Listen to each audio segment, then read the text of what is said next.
One of the things that constantly surprises me is how little people understand of relatively basic insurance terminology that pharmacists deal with every day.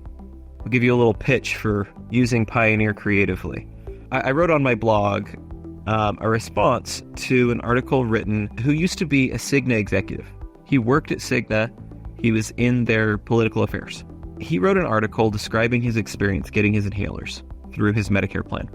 Specifically, he was originally prescribed Symbicort.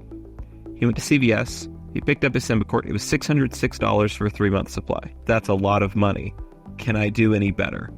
So he's sitting there thinking that he's saved himself all this money by going to his pulmonologist, getting a different drug prescribed, and then going to Rite Aid. But the Symbicort would have been cheaper at the CVS had he just stayed on it for the next 3 months. Pioneer had programmed or had bound a couple of fields onto the label design for the deductible fields. So I put those on my label right by the price. That allows my staff, even my clerk who is afraid of computers, she can have this conversation with the customer.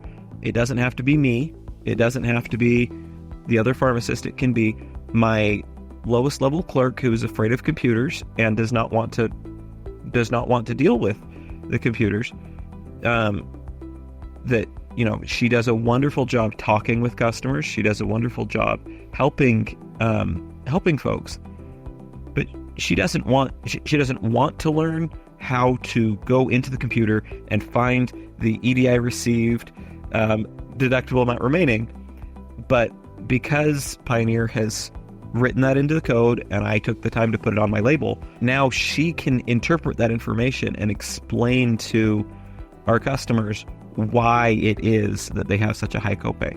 Pharmacists understand the nature of these, arcane insurance terms like deductible, coinsurance, copay, intrinsically, because it's what we do every single day. We deal with processing people's insurance claims. So I've described that a pharmacist as a job in the past. I've described this as somewhere between a physician, a grocer, and an insurance adjuster. I like some of those jobs more than others, let's just say.